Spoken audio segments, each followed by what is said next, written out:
मंत्री से मिलकर के मैंने आग्रह किया कि जो मेरे पीछे का है, जो मैंने पहले कहा था उसको पूरा करें, और उसकी स्वीकृति उन्होंने 16/7/2024 को उन्होंने बेजाब्ते उन्होंने स्वीकृत कर दिया, और वह आगे आने वाले दिनों में वह हॉल्ट बनकर तैयार हो जाएगा, जिसका लाभ पूरे वहाँ से यात्रा करने वाले लोगों को तो मिलेगा ही, एक चिर लंबित मांग भी पूरी हो जाएगी। और आगे भी बढ़ना है, उसकी भी प्रक्रिया आगे चल रही है। हमें मुखिया अजीत सिंह अपने गांव के सामने चाहते हैं कि बहरौली में हॉल्ट का, तो वह भी हॉल्ट की प्रक्रिया आगे बढ़ी है, क्योंकि एक प्रक्रिया होती है सब जगह से रेल की, और वह भी हम आगे आने वाले दिनों में उसकी भी स्वीकृति होगी। या मैं आपको बताना चाहता हूँ, मैं एक पत्र जो मैं आप सबको निर्गत करूँगा कि सीधे इस पत्र के माध्यम से जो आदेश, जो रेल बोर्ड का रेल मंत्री का जो आदेश है, वह सीधे आपके पास वह आया है, और इससे यह सीधे निर्देशित है कि आप इस हॉल्ट के निर्माण के लिए, चाहे बजट पे लोकेशन की बात हो, फाइनेंस की बात हो, चाहे यहाँ प्रशासनिक स्तर पर उनकी बात हो, तमाम प्रक्रियाएं पूरी हो गई, और वह आगे आने वाले दिनों में हमें लगता है कि एक गांव नहीं, कई एक दर्जन गांव उससे सीधे जुड़ेंगे। बंगड़ा गौड़ से पन्नापुर ब्लॉक भी जुड़ेगा, गांव तो जुड़ेगा, मसरक और पन्नापुर दोनों ब्लॉक के लोग वहाँ उसमें जुड़ेंगे, और उसका व्यापक लाभ मिलेगा ही। लोग यात्रा करने में पहले जाते थे, मसरक उतरना पड़ता था, आज वो बंगड़ा उतरेंगे और बंगड़ा से भी चले जाएंगे। तो एक के तो यह हुआ कि बंगड़ा का भी नाम राष्ट्रीय स्तर पर रेलवे बोर्ड में दर्ज हुआ।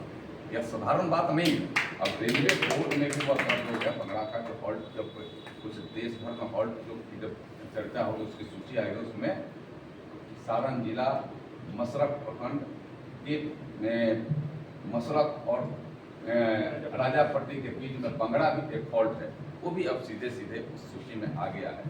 तो यह एक माने विकास की एक कथा, एक कड़ी और यहाँ रेल के माध्यम से जुड़ी है। हमें कई एक के मुद्दों पर रेल के माध्यम से भी लोगों को यात्री सुविधा प्रदान की जा रही है।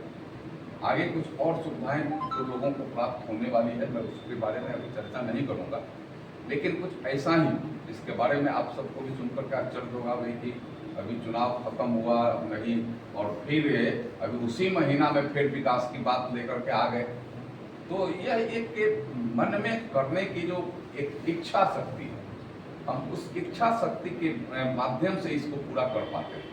क्योंकि प्रधानमंत्री जी का भी है कि सबके साथ सबके विकास की बात हमेशा अलवेज होते रहा कि हम सबके साथ सबके विकास की बात करेंगे। आपने देखा होगा कि 9 जून को उन्होंने ओथ लिया संध्या में, 10 जून को सुबह 10 बजे वो कार्यालय गए। अब पहला दस्तखत उन्होंने किया जिसमें इस देश के 12.5 करोड़ किसानों के खाते में डीबीटी के माध्यम से 20 लाख करोड़ रुपया सीधे उनमें पहुंचा, 20,000 करोड़ रुपया सीधे उसमें पहुंचा। यह है काम करने की इच्छा, 20,000 करोड़ रुपया सीधे उनके खाते में पहुंचाने का काम किया गया। यह और उन्होंने यह तय भी किया, जो कैबिनेट को भी तय किया कि 100 दिन का समय उन्होंने दिया, 100 दिन के अपने प्रोग्रेस रिपोर्ट आपको देना पड़ेगा। यानी काम की रफ्तार उनकी एक सबसे और अहम बात थी कि यह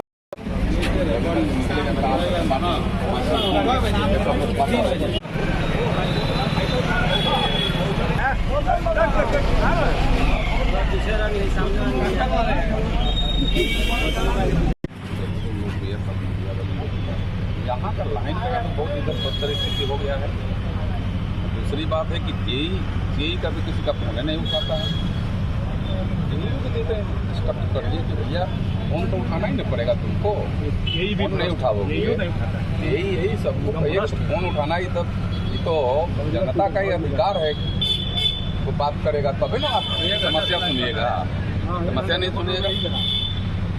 बिजली वाला कराइए, बिजली वाला क्या स्थिति है, इस सब के मनमाने तरीका से लोगों का मैंने उनको लगता है परेशान हो इतना गाँव का भी है। इसी में शायद एक पार्ट में रहता है, एक पार्ट में नहीं रहता, ये भी शायद हो रहा है। आधा घंटा रहता है, आधा घंटा काटता है। इसको जरा हाँ बात कर करके उसको ये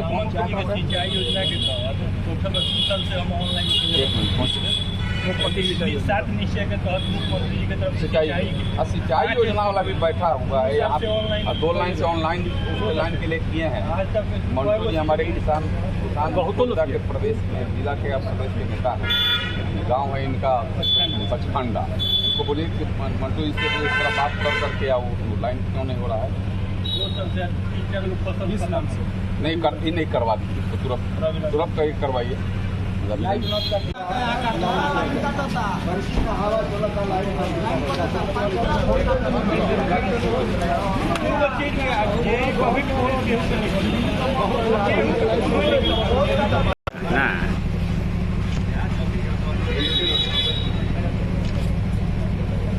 आई बेने जाओ बेने लेकर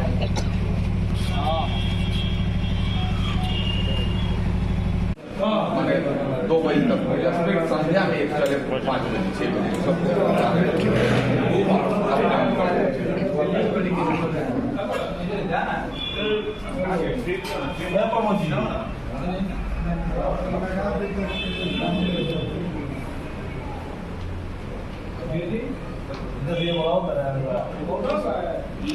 राशन कार्ड